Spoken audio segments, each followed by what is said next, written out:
Gumising na at magsaya. Kalimutan na ang problema. Tayo na't magpuri sa Kanya.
Hallelujah.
Umawit ka at magpuri sa Kanya. Buksan ang iyong mga mata, gumising na at magsaya.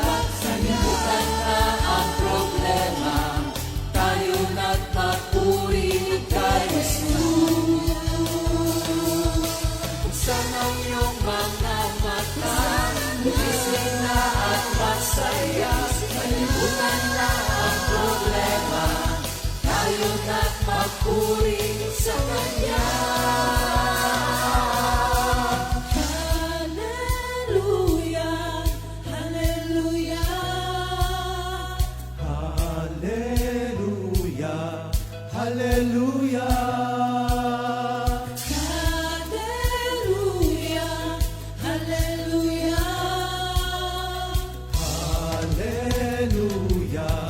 Hallelujah,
aking paglilingkod sa'yo. Ang buhay kong ito ay alay ko sa'yo. Ano man ang mangyari sa magulong mundong ito, kailanman ako'y hindi magbabago sa aking pag-ibig sa'yo.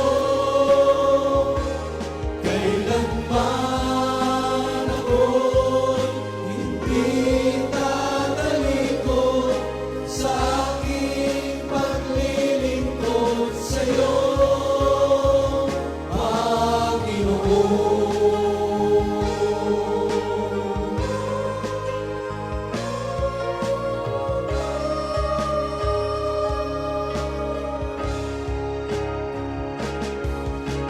Subukin man ang aking pananampalataya, kung ang buong kaluluwa'y handog sa Kanya, kailanman ako'y hindi magbabago sa aking pag-ibig sa'yo.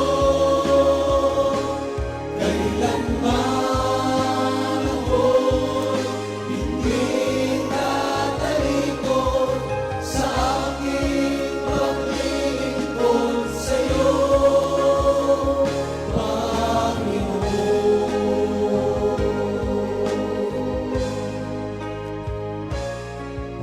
Maglilingkod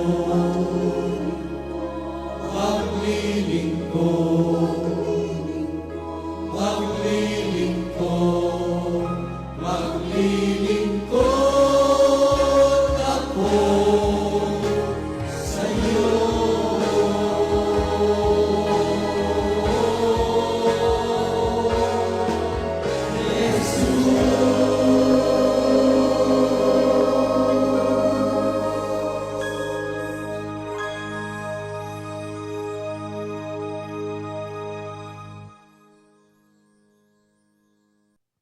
Magandang umaga po sa inyo lahat, mga kapatid. Morning, mga At kapatid. ngayon po ay Sabado. At welcome po sa ating mga awit ng pag-ibig Part 2. Ito po ngayon ay tungkol naman sa mga awit ng mga manggagawa. Manggagawa. At alam niyo po ba na salamat sa Panginoon, hindi lamang po ang Mami Ligaya ang nabigyan ng napakaraming awitin, kundi yung kanyang mga awitin ay nagbunga rin po sa lahat ng mga hinirang. Kaya nga po, tatalakayin natin yung mga iba't ibang awitin. For today, ang ating pong tatalakayin o pakikinggan, of course, yung awitin po ni Minister Jeff, at mamaya naman po ay ang awitin ni Sister Sally Bartolome. O Mr. Jeff, Amen. magbati ka muna. Yan. Good morning, Jesus, at magandang umaga sa ating mga kapatid. Yung tinatawag na news.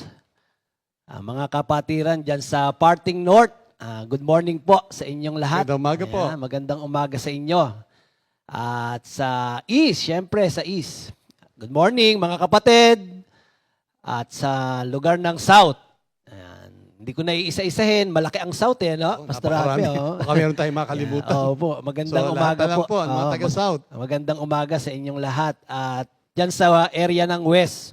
Yan. Good morning mga kapatid. Sa North. Yan. Of course, sa North din. Apo. Ayan. At yung mga kapatiran natin na sa ibang bansa na patuloy na sumusubaybay sa ating awit ng pag-ibig.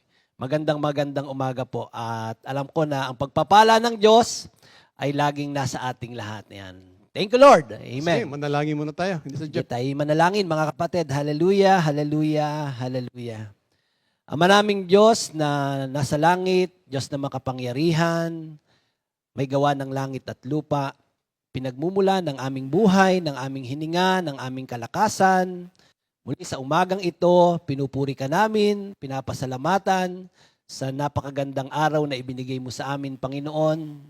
Maraming salamat po sa masarap na pagtulog, maagang paggising at panibagong buhay na taglay po namin. At ngayong umaga, ito pong magaganap na gawain, Panginoon, wala pong may tataas, kundi ang iyon dakilang pangalan lamang, Panginoon. Gamitin niyo po kami na inyong lingkod, kami ni Pastor Rapi, Panginoon. Lagyan niyo po ng salita ang aming mga labi at lahat po ng mamumutawi galing lamang sa inyo at magiging pagpapala po sa lahat ng mga makikinig, Panginoon. Maraming salamat po. Sa iyo lang po ang pinakamataas na papuri at pasasalamat. Ito po ay aming dalangin sa pangalan ni Jesus. Amen. Thank you, Lord. So, purihin po ang ating Panginoon.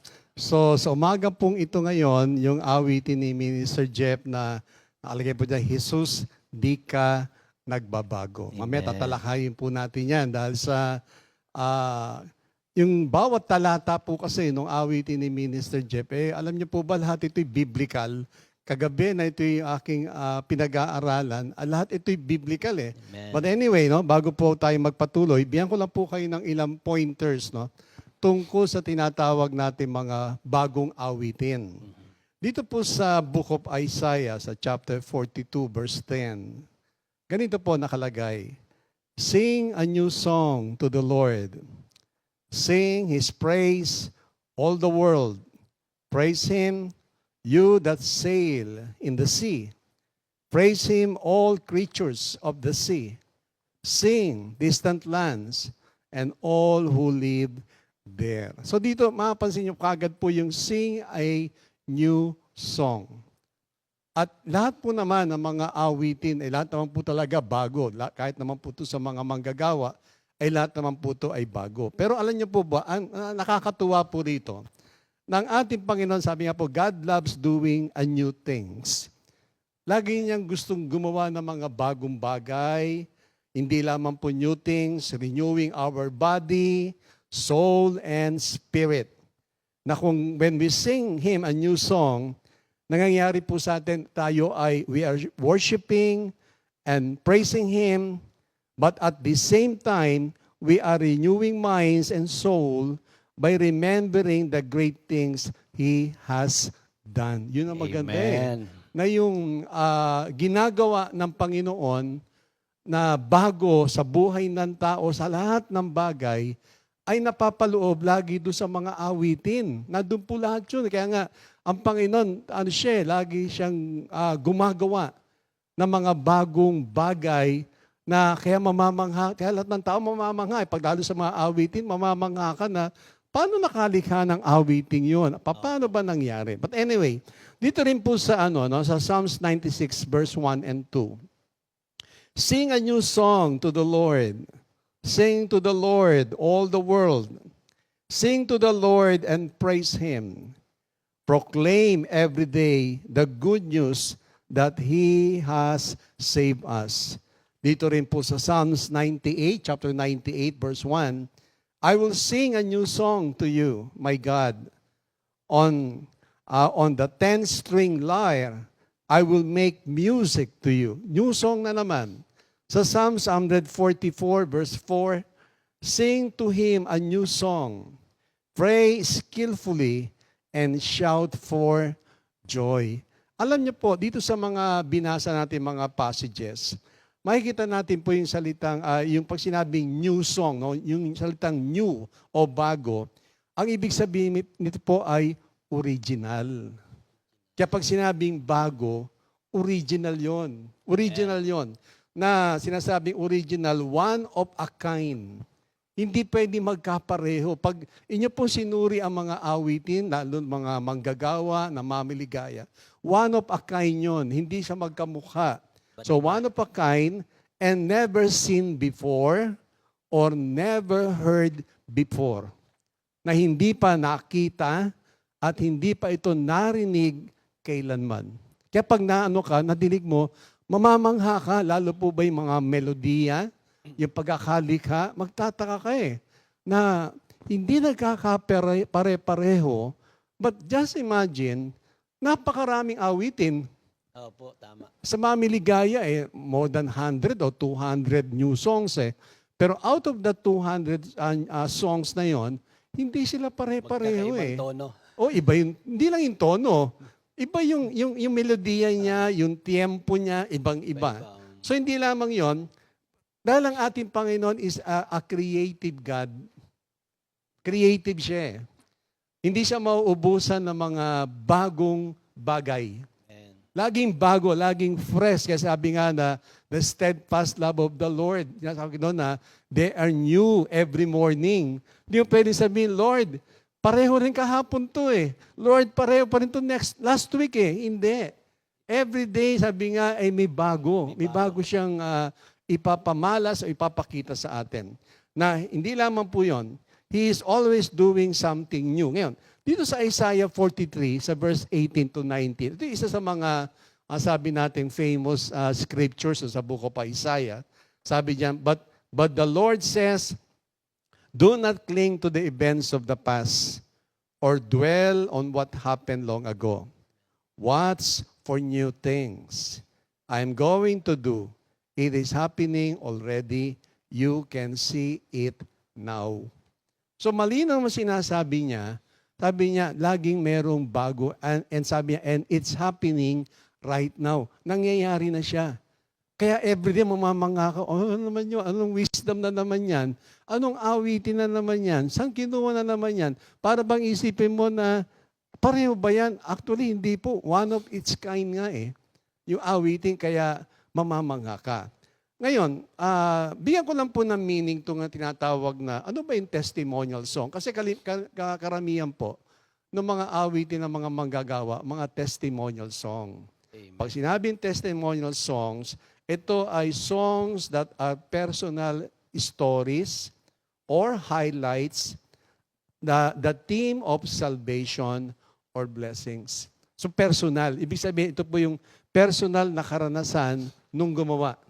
At kadalasan, yung awitin na yon, ang kanyang concentration ay tungkol sa salvation at tungkol sa blessing. At ito nga po yung tatalakayin natin, itong awitin ni Minister Jeff, kasi ito ay more on salvation to eh. Kaligtasan to eh, no? Tama po. Di po ba? Ngayon, matanong kita, Brother Jeff, no? Dito sa awitin mo na Jesus, di ka nagbabago.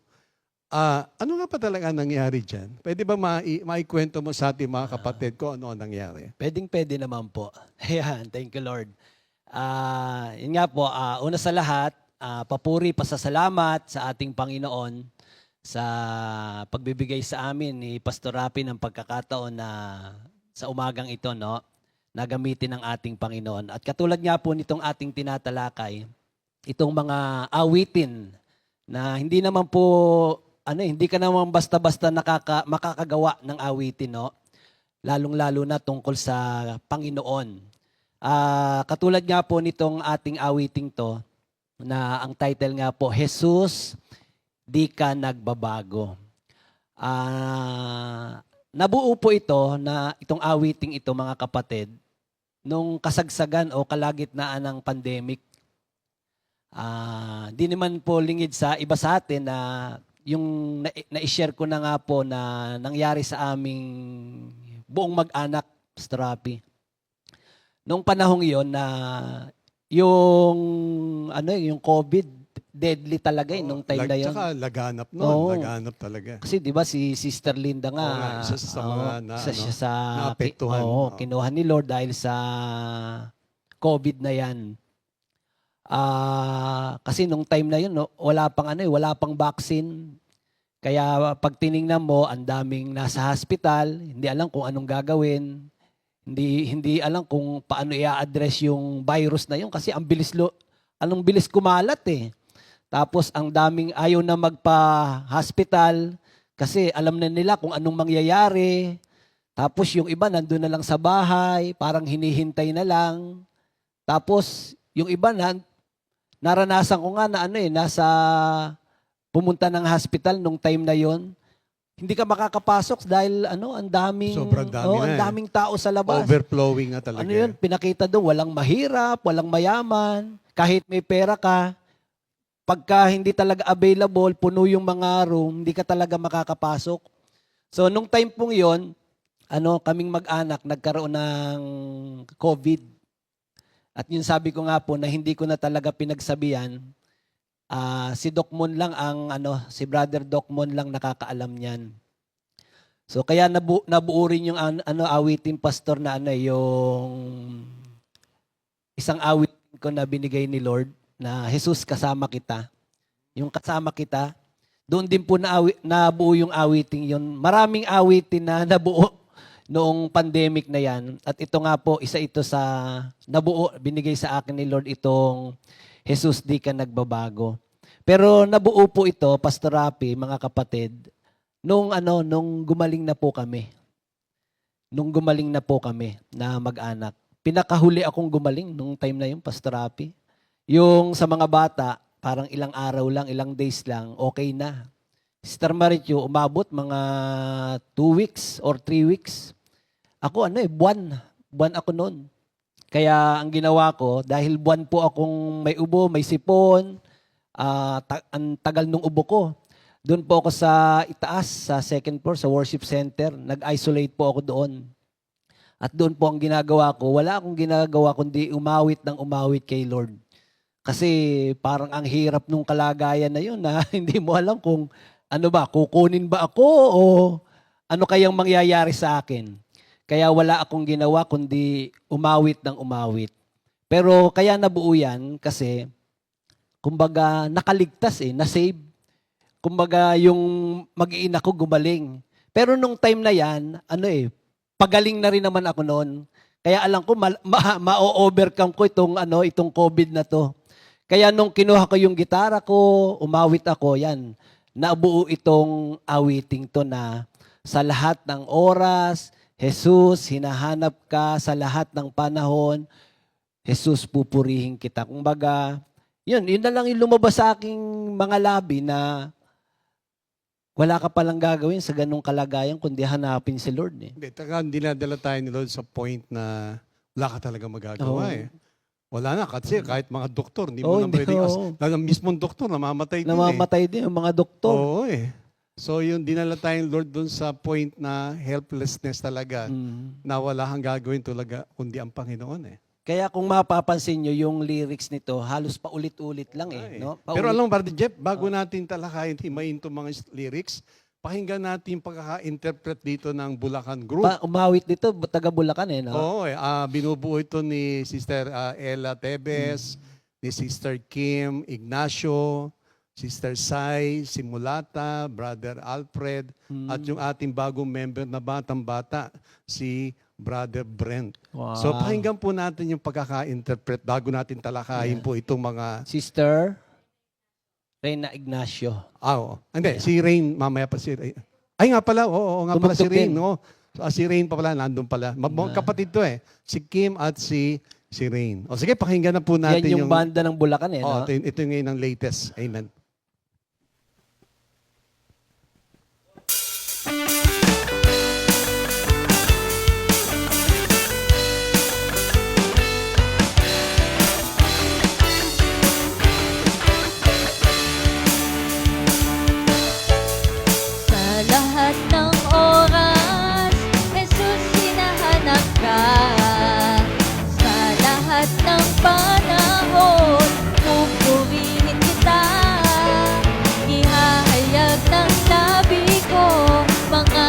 kabutihan mo.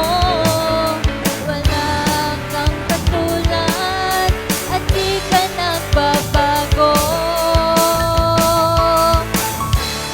Lahat ng oras, Jesus, hinahanap ka. Sa lahat ng panahon, pupurihin kita. Ihahayag ng labi ko mga kabutihan mo. Wala kang katulad at di ka nagbabago. Salamat sa'yo, salamat sa'yo, salamat sa'yo, salamat sa'yo. Kay buti ng ginawa mo sa buhay ko. Salamat sa'yo, salamat sa'yo, salamat sa'yo, salamat sa'yo. Jesus, kay buti mo sa buhay ko.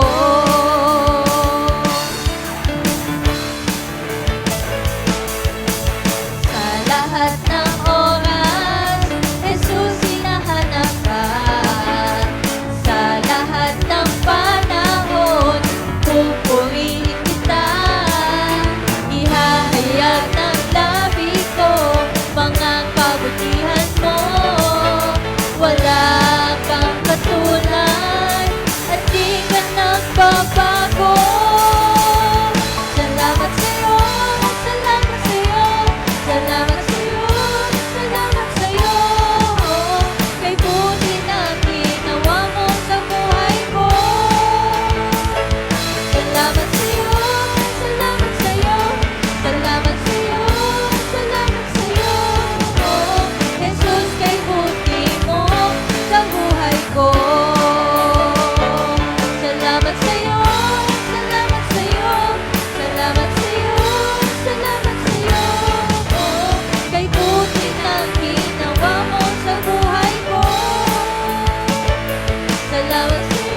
Thank you, Amen. Bulacan Thank you, Lord.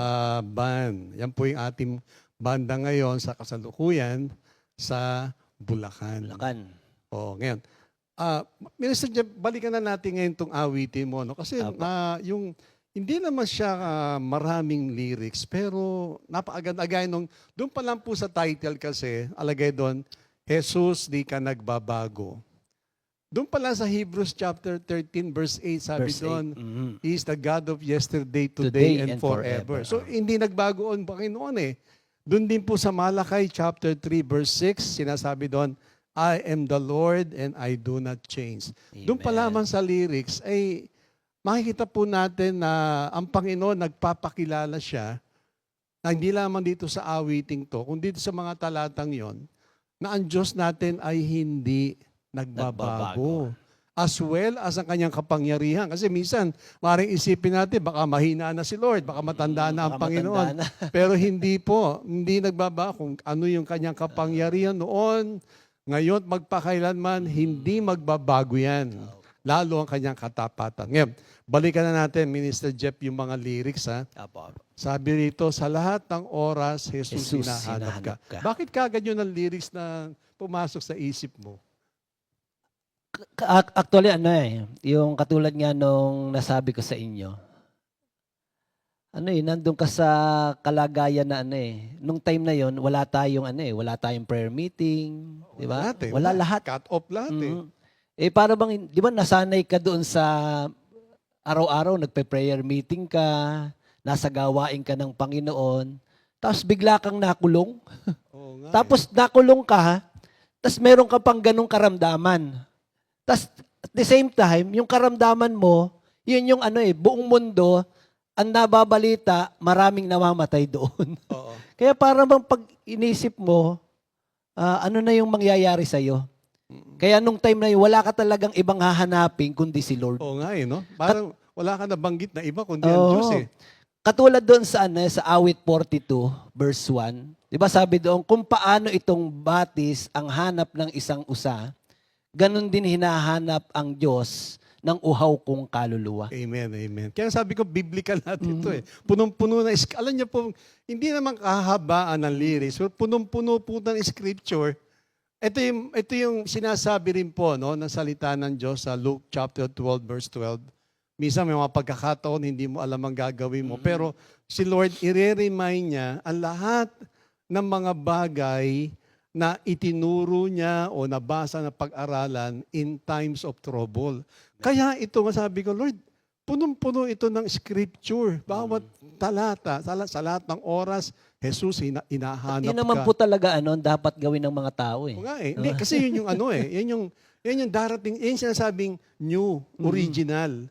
Lagi, yung mga na pag-aralan na salita ng Diyos, yun ang maaalala mo in times of trouble. Kasi yun naman sinabi ng salita ng Diyos. Kasi mahirap din, Pastor Rapi, na iba pa yung hinahanap mo eh. Oo nga eh. Pero kasi itong time ito talagang helpless na eh. Mhm. Kaya sinasabi nga sa lahat ng oras, Jesus, hinahanap ka na. Kasi alam natin, kaya gano'n na naging lyrics po ni Minister Jeff, alam niya na walang ibang makakatulong sa kanya noong oras na yon kundi ang Panginoon na. Kasi isipin nyo, ang doktor, medisina, pulisiya, kahit mga army, walang magawa eh.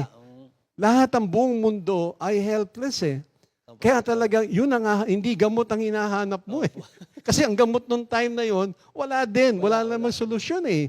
Kaya ang hinahanap talaga ang Panginoon. Tapos yung pangalawa, sa lahat ng panahon pupurihin kita. Yun. Kasi katulad doon sa sa 1 Thessalonians 5:18, Pastor Rapi, mga kapatid. 'Di ba nakalagay po doon, in everything give thanks. Kasi madaling magpuri, magpasalamat kay Lord kapag marami kang blessing, 'di ba? Wala kang sakit, wala kang problema. Ang daling thank you Lord. Salamat kay Lord, ang daling magpuri. Pero kapag nandun ka sa sitwasyon na, between life and death, di ba? Kumbaga, hindi mo talaga tiyak kung ano yung mangyayari sa'yo. Kaya ang sabi po diyan, wala kang gagawin kundi magpuri sa Panginoon. So yun yung itinuturo sa atin sa awiting ito na anuman yung sitwasyon, anuman yung ating mga pinagdaraanan sa buhay. Kasi yung pagrereklamo, hindi tayo matutulungan yan para tayo ay alisin doon sa ating kalagayan. No? Tandaan natin yan mga kapatid, yung murmuring, complaining, hindi niya tayo maaalis dyan doon sa ating kalagayan. Pero yung pagpupuri natin kay Lord, sa lahat ng panahon. Kasi pag sinabi kasing sa lahat ng panahon, continuous yan eh. Hindi tayo titigil na magpuri sa ating Panginoon, ano man yung sitwasyon ng ating buhay. At alam nyo, yung pagpupuri kay Lord, yan pa ang mag-aalis sa atin doon sa ating kalagayan na lugmok. No? Di ba, anumang laki ng problema, pag dinaan mo sa pagpupuri kay Lord, naalala ko tuloy yung Walls of Jericho. Di ba? Napakakapal nitong pader na to eh. Pero anong ginawang pamamaraan para ito ay mawasak? Diba? Nagpuri mga kapatid. So pinapakita diyan na gaano mang kalaki, karami yung ating problema, kapag tayo ay nagpuri sa Panginoon, kayang wasakin. No? Kaya nating pagtagumpayan. Kaya sabi diyan, sa lahat ng panahon, pupurihin kita. Ibig sabihin, huwag tayong hihinto, huwag tayong titigil. Hindi yung problema, hindi yung sitwasyon natin na negatibo ang makakapagpa-stop sa atin, sa ating pagpupuri sa ating Panginoon. Man din, yan lalo ang maging stepping stone natin. Mag-push sa atin, mag-motivate sa atin para lalo nating purihin ang ating Panginoon. Kaya yun yung nailagay ko doon sa Tsaka yung pagpupuri, yan ang pamamaraan na itinuro ng Panginoon sa atin. Amen. At doon, sinusubok yung ating pagsunod. Kagaya doon sa Walls of Jericho, nabanggit mo, na ang sinabi doon, di ba, sa ipatong araw, sisigaw sila, lahat. Pero, kung di kaya na sinunod yun, ano kaya nangyari? Wala. Ano mangyayari? Pero nang sinunod nila, talagang bumagsak ang muog ng Jericho. Ganon din po, na sinasabi doon sa Thessalonica, sabi doon, in all circumstances, thank God. Yun ang sabi ng Panginoon eh. Magpasalamat ka at magpuri ka at ang Panginoon ay kikilos. Amen. Amen, amen. Yan. Doon pa, isa pa, yung ihahayag na labi ko mga kabutihan mo. Amen. Anong ba naalala mo scripture dyan? Ako meron sa Psalm 89. Sige. Basahin. Isa ito sa mga paborito ko eh, Psalms 89. Sa verse 1 and 2. Sabi rito ni David, I will sing of the loving kindness of the Lord forever. To all generations, I will make known your faithfulness with my mouth. For I have said, loving kindness will be built up forever. In the heavens, you will establish your faithfulness. Amen. So, sinasabi dito, all generations, I will make known your faithfulness. So, ibig sabihin, ipapaalam mo. Sa ibang version kasi, I will proclaim I will sing your faithfulness. Sa iba kasi, iba-iba yung ginamit eh. Pero ang sinasabi doon, hindi ka hihinto na ihayag ang kabutihan ng Panginoon. Hindi lamang sa pag-awit. Pero itong particular na ito, ang ginamit kay Brother Jeff sa pamamagitan ng pag-awit.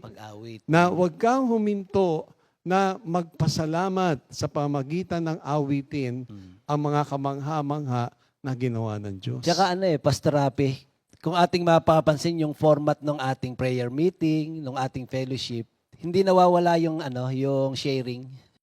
Kailangan yun eh. Di ba? Kasi yun yung tanging yung pasasalamat kay Lord. Kailangan i-vocalize natin yung ating thanksgiving sa Panginoon para marinig ng mga tao kung gaano kabuti ang Diyos sa atin. 'Di ba? Kaya doon sa prayer meeting, kung mapapansin natin, 'di ba, meron tayong sharing. Doon tayo naturuan na laging magpasalamat sa Panginoon. Kasi nung araw pag hindi naman tayo sanay na pag binigyan ka, sabi mo, thank you Lord. 'Di ba? Pag binigyan ka parang instant na eh. Yun, instant. Nakagad, purihin ng Diyos. Salamat sa Diyos. Matala wala eh. Di ba kahit yung mga anak natin, mga apo natin, di ba, yung tinuturuan natin ngayon na kahit anong ibigay o kahit candy nga lang, anong sasabihin mo? Di ba sasabihin natin, sabihin mo, thank you Lord. Tinuturuan kasi yung salitang thank you, ang tawag daw po dyan sa atin, magic word. Pero sa ating mga Kristiyano, hindi lang thank you eh. Thank you, Lord. Kasi yung thank you, Lord, Pastor Rapi, mga kapatid, simpleng salita. Di ba? Thank you, Lord. Parang napakasimpleng salita. Pero ang lakas pala ng impact niyan kay Lord. Totoo yun.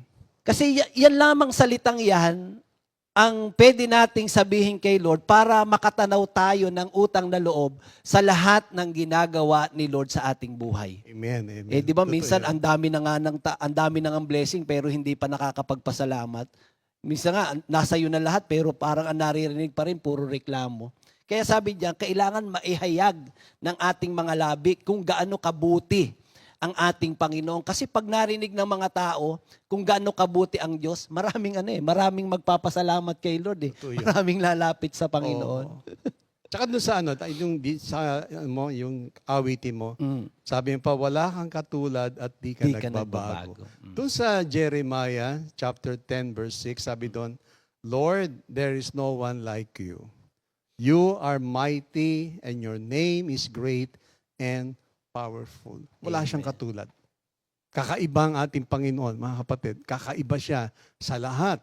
Dahil sa ang Diyos natin ay mapagmahal. Tapos yung sa plus part mo, Mm. kung bibilangin mo, ilang beses Puro mo binanggit yung pasasalamat yan eh. sa'yo Parang rito. ayaw nang huminto eh. Kalahati nung iyong awitin ay tungkol sa salamat sa Diyos. Ikaw ba naman yung sinalba doon sa para bang sa bingit ng kamatayan? Hindi ka ba magpapasalamat? Halos dapat nga maglulundag ka Kaya nga, eh. parang more than 10 times binanggit ng awitin. Salamat sa iyo, salamat sa iyo. Punong-puno ng pasasalamat. But anyway, no, kung titingnan nga po natin no, sa pagkakataong ito, ano nga ba gusto pagawa ng Diyos sa atin? Well, based po doon sa Book of Thessalonians, sabi doon, in everything, give thanks. Everything. Hindi sinabing in some things. Ah. Sabi niya sa lahat ng bagay, magpasalamat tayo. Ngayon, ano nga bang, pag tayo nagpasalamat sa Kanya, ano ba yung assurance na mapapasa atin o nasa atin na ang Panginoon ay talagang hindi lang nasa atin, kundi patuloy na kumikilos. Meron pong tatlong bagay lang eh. Unang-una, yung pag-ibig ng Diyos. Amen. Ando na kasiguran, John 3:16, for God so loved the world that He gave His only begotten Son, that whoever believe in Him will not perish but will have eternal life. Alam niya, para magkaroon tayo ng talagang kasiguraduhan sa pag-ibig na ito, huwag niyong tignan na inyong sarili. Para bang tatanungin niyo sarili na, paano ba ako mamahalin ng Diyos? Talagang pag tinignan mo yung sarili mo, hindi ka talaga mamahalin ng Diyos. Hindi tayo kaibig-ibig, mga Oo. kapatid eh. Pero ang ating titignan, ano ang sinasabi ng salita ng Diyos? Amen. Na sinabi niya doon, for God so loved the world that He gave His only begotten Son, that whoever believe in Him will not perish but will have eternal life. Pangalawa, God is in control of everything that has to do with our life. May control siya eh. Amen. Kaya alam, pag nado ka kasi doon sa adversities, ang pakiramdam mo parang walang control. Pero ang totoo, sa Romans 8:28, in all things God works for good eh. Yun ang kailangan maging clear sa atin, whatever situation nandun tayo, ang Panginoon ay laging in control. Alam niya ang ginagawa niya. Kaya lang, Crucial yun, gumagawa sa lahat ng nagmamahal. nagmamahal. Pero bisa ka, hindi nagmamahal. Nandun pa. Kasi pag sinabing, agay na umuulan, umaaraw sa mabuti at masama, parang kahit sa masama, umuulan pa rin, umaaraw eh. So ibig sabihin, talaga ang Panginoon, wala siyang pinipili. Siguro, pero mas higit yung nagmamahal. Ayaw ko naman sabihin mas favored sila, no? Pero ganun ang pag-ibig ng Diyos eh. Wala siyang pinipili. At pangatlo, God is wiser than us. Amen. Matalino siya. Alam niya kung ano ang ginagawa niya. Kaya lang, may mga pagkakataon, gano'ng kadalas natin kine-question ang pattern. Pag nandiyan yung mga situation, Lord, ang kasalanan ko. Lord, ang ginawa mo to. Yung nga po, siguro because of lack of information o dahil sa lack of knowing who God is, nagkakaroon tayo ng maging katanungan. Sa naway, no? Sa mga oras na mga kung ano man nangyayari, alam natin that God is always in control. Saka alam ng Diyos ang kanyang ginagawa. Yes, alam niya eh. Hindi natin, Lord, mali ata yung ginawa mo. Hindi po pwede magkamali ang Diyos eh. For God ay meron siyang plano sa buhay ng tao. Kaya lang, Isaiah 55, tandaan po natin yan, verse 8 to 11, His ways and thoughts are far beyond. Amen. Hindi talaga natin maintindihan. Pero, lagi natin tatandaan, mahal na mahal tayo ng Panginoon. Amen. Ngayon, bago tayo magpatuloy, siguro yung mga kaarawan muna. Opo, syempre. Ito ay oo. Sabado, no? At April 29. Ayan. So, ang mga may birthday ay Sister Pe Marbit. Marbit. Ayan. Yan. Sister Flor Lasherda. Happy birthday, Sister Flor. Sister Cristel Jokno. Brother Andrew Flores. Ayan. Happy birthday sa inyo, mga kapatid. Enjoy your day. Amen.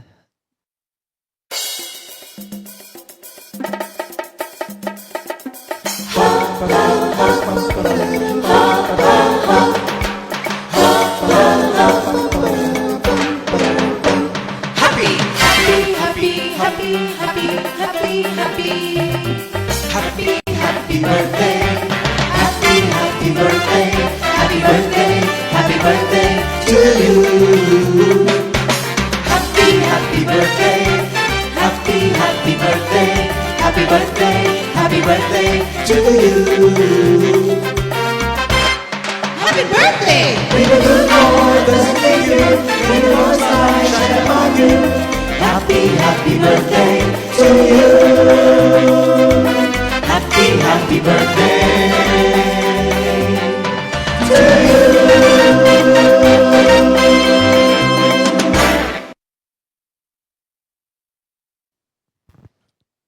Ayan. Thank you, Lord. Happy Happy birthday, birthday po, sa inyo mga lahat, kapatid. Thank you, Lord. Enjoy your day with the Lord. Amen. Ngayon naman po, itong second part, ay ito naman po yung awitin ni Sister Sally Bartolome.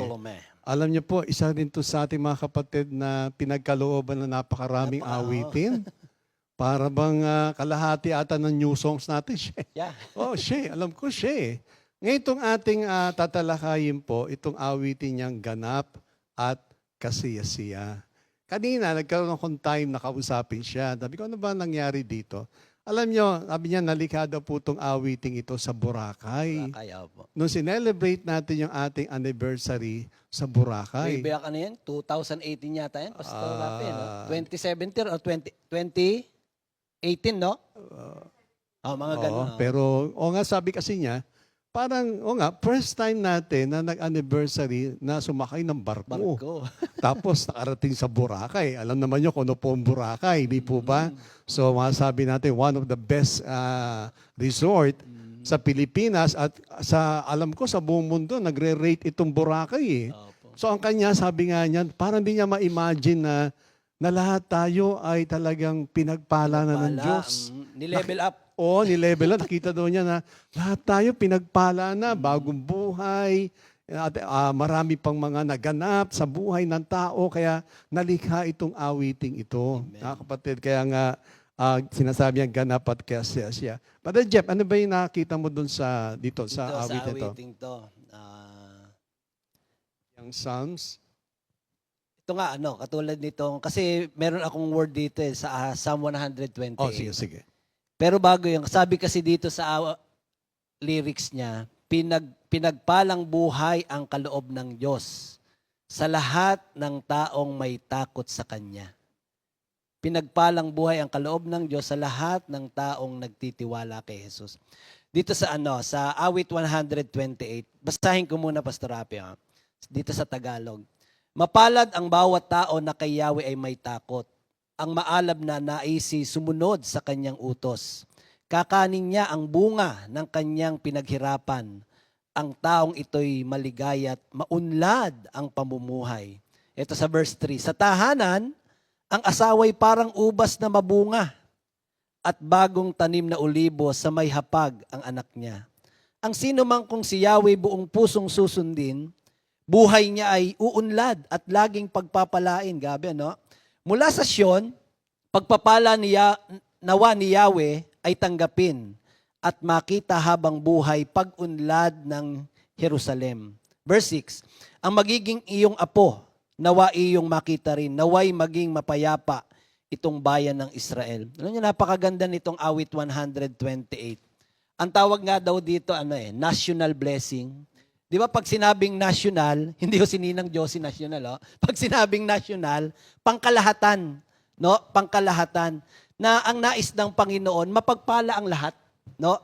At binigay dito ang susi para ang tao ay umudlad.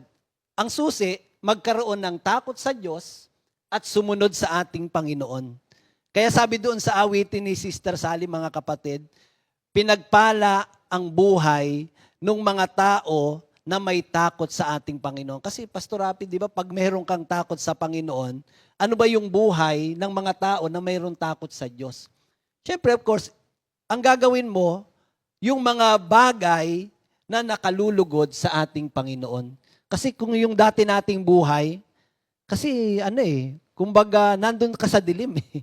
Mga bagay na hindi nakalulugod sa ating Panginoon, alam naman natin na yung pagsunod sa Panginoon, nagdadala yan, naghahatid sa atin yan ng pagpapala. Sabi nga, obedience brings prosperity and disobedience brings disaster. Kaya doon sa Deuteronomy 28, makikita po natin doon yung bunga ng pagsunod eh.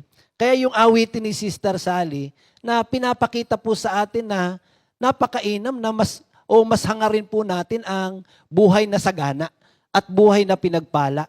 At ipinakita po dito sa Bible, hindi tinago, hindi sinikreto ang susi o ang daan para tayo'y makapamuhay ng sagana at pinagpala ng ating Panginoon. Inihayag po sa atin, mga kapatid. Kaya nasa sa atin na. Kung gusto nating mamuhay ng sagana, ganap at kasigasiya, yan, pinakita dyan. Gawin natin kung ano yung pinagagawa ng ating Panginoon.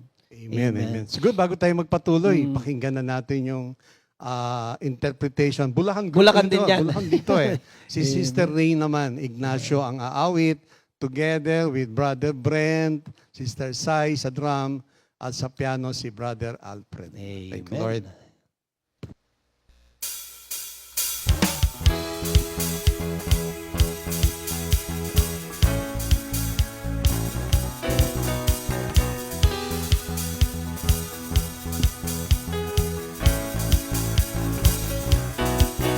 Pinagpalang buhay ang kaloob ng Diyos sa lahat ng tao may takot sa Kanya.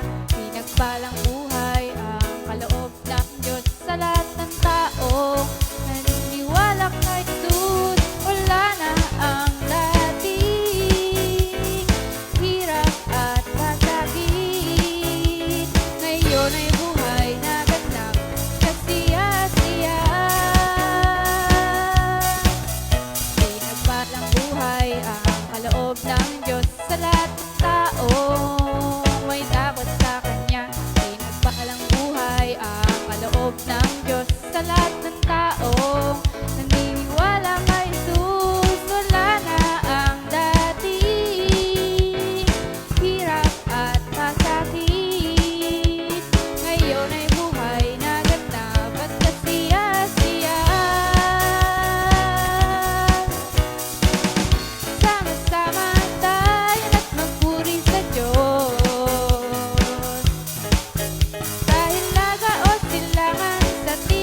you, Thank Lord. you, Lord. Thank you, Lord. Sister Rain, maraming salamat. Ngayon, yung scripture po na pinagkaloob kay Sister Sally, no? Isa yun doon kay Brother Jeff. Dito rin po sa John chapter 10, verse 10. Ang nakalagay po rito, the thief comes only in order to steal, kill, and destroy. I have come in order that you might have life in all its fullness. So based po sa talatang ito, meron dalawang forces na kumikilos sa atin sa panahong ito. Hindi lamang po, even noon pa, may dalawang forces. Of course, ang unang-unang force ay the thief comes to rob, kill, and destroy. Yun ang gusto ng kaaway ng demonyo eh. Ngayon, ano ba yung ninanakaw sa atin ng demonyo? Unang-una, yung purity, yung kalinisan ng buhay. Pilit niyang winawasak ito. Patuloy niyang sinisira ang kalinisan ng buhay ng bawat tao. At hanggang ngayon, napapansin naman po ninyo siguro, no? Yung mga nagaganap sa kapaligiran at lahat naman nakikita, naririnig at napapanood ito. Pangalawa, yung standard of living. Bumaba yung defense eh. Kasi alam mo, Mr. Jeff, no? Ang defense kasi natin, Word of God eh. Amen. Marami, even Christians, ibinaba yung defense, which is the Word of God. Marami ngayon na nakikipag-compromise na eh. At ang may gawa nito, si Satan. Parang kung ano yung uso, ay gawin na. Isa pa rin winawasak niya yung ating kalakasan. Dinidestroy niya yung power to us to resist temptations. Para bang napakarami na ang natutukso na halos lahat involved, babae, lalaki, wala na. Parang nawawala ang control eh. Hindi lamang po yan, no? Ninanakaw niya sa atin yung blessings of knowing and serving God. Sinisira niya rin ang image ng Panginoon. Lumilikha siya ng pamamaraan para malipat yung paningin o pag-ibig ng tao sa ibang bagay aside from God. Na yun yung tinatalakang kung nasundan niyo po yung topic ni Sister Ria, yung pagiging covetousness ng rich man. Nilayo na siya doon eh. Wala na talaga eh. Now, at ang kanya pa rin, hindi lang niya ninanakaw, kundi yung kanya dinidestroy. Ang dinidestroy niya yung drawing us away from the Word. Nilalayo niya tayo sa salita ng Diyos. Kaya nga, sinasabi na ng salita ng Diyos, heaven and earth will pass away, but my word will not. Kaya kailangan, as much as possible, magte-take ng effort ang bawat isa na hindi lamang basahin ang salita ng Diyos, but study the Word of God. So darating ang time, mawawala ang Bible eh. Eh kung paano kung hindi ka mala nagbasa, hindi ka mala nakapagmemorya, ano ngayon ang maaalala mo? So hindi lamang yun, he draws us away from fellowship. Nabanggit din ni Sister Ria ito, na yung Sunday, mas marami nagtatrabaho, pinagpapalit nila ang fellowship sa paghahanap buhay. Pero bakit yung ibang tao na talagang Matthew 6:33, inuna nila ang Diyos, pinagpala naman sila eh. So dinadaya lamang ni Satanas ang tao na ang Sunday, mas malakas ang kita. Totoo, hindi eh. Kasi John 3:27 sinasabi, no one could have anything unless God gives it to him. So ang Diyos pa rin ang nagpapala. Hindi lamang He draws us away from prayer. Kamusta na po ang inyong prayer time? Ganong katagal ang inyong prayer time? Meron pa ba? O baka nawawala na? Eh dapat more of prayer tayo eh. So ano pa ang kanyang dinidestroy? Yung freedom natin. Maraming tao hanggang ngayon ay ibinabalik ni Satanas na maging slave muli. Ang Galatians chapter 5 verse 1 sabi doon, God has set us free and so do not let yourselves be slaves again. Kasi alam niyo po, wala na namang kapangyarihan ng kasalanan sa atin eh. Magkakaroon lamang ng kapangyarihan ng kasalanan sa atin kapag pinahintulutan natin. Di po ba? Kasi alam na naman natin, nakita na natin, sinabi na ng salita ng Diyos eh. So, malayo pala siya, alam mo na eh. Hindi yung pwedeng sabihin, hindi ko alam. Alam natin. Kaya nga lamang, pinahintulutan natin. Ayan, naging slave na naman ang marami. Amen. Now, Hindi lamang po yun. No? Ano nga ba ibig sabihin ng life in all its fullness? Yung awitin ni Sister Sally, ganap at kasaya-saya. Ano nga ba ang ibig sabihin nun? But anyway, no, pag sinabi kasing life in all its fullness, tandaan natin, it's a gift of the Lord or a gift of a blessed life from God. Amen. Regalo yun eh. Regalo.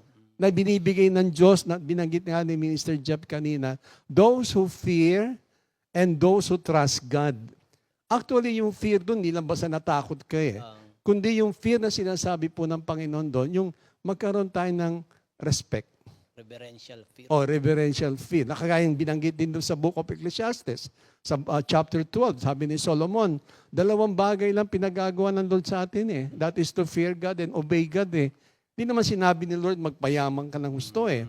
Now, for those, sabi nga, who fear God and trust God. Now, pag pinagpalang buhay, tandaan po natin ito mga kapatid, no? Kagaya nung nabanggit ni Staria, no? Luke chapter 12, the parable of the rich fool. Now, ang earthly blessings, tandaan po natin, are temporary. Temporary. Temporary yan. They can all be taken away sa isang iglap. Naalala yung sinabi ng Panginoon doon sa rich fool, you fool, this very night kukunin ko na ang buhay mo. Sino makikinabang na lahat ng iyong Minsan nga, pinagpagalan? isang sunog lang eh. Oo, nawawala talaga. Sabi sa Book of Timothy, dumating tayong hubad, lalabas tayong hubad. So, bakit nga ba ang tao natutuon sa pagyaman? Yung pong ginagawa ni Satan. Kaya inilalayo niya tayo sa pamagitan ng kayamanan. Now, take note niyo po ito, mga kapatid. Ang New Testament has 112 references with the word bless, blessings, or blessed. Tandaan nyo, 112 references. None of which connects blessings to materials, prosperity. Lahat ng 112 references na nagsasabi ng blessed, blessings, and blessed ay walang kinalaman sa material things. Baka nakakaligtaan po natin yan. Wala siyang na blessings to material things na katulad ng Beatitudes. Sa inyo po to, hayaan niyo basahin ko itong Beatitudes. Sa Matthew chapter 5, tingnan niyo pagkakapaliwanag dito. Simulan ko sa verse 3. None of the material things I mention when it comes to blessings. Sabi rito, blessed are the poor in the spirit, for there is the kingdom of heaven. Blessed are those who mourn, for they shall be comforted. Blessed are the gentle, for they shall inherit the earth. Blessed are those who hunger and thirst for righteousness, for they shall be satisfied. Blessed are the merciful, for they shall receive mercy. Blessed are the pure in heart, for they shall see God. Blessed are the peacemakers, for they shall be called sons of God. Blessed are those who have been persecuted for the sake of righteousness, for there is the kingdom of heaven. Blessed are you when people insult you and persecute you and falsely say all kinds of evil against you before me.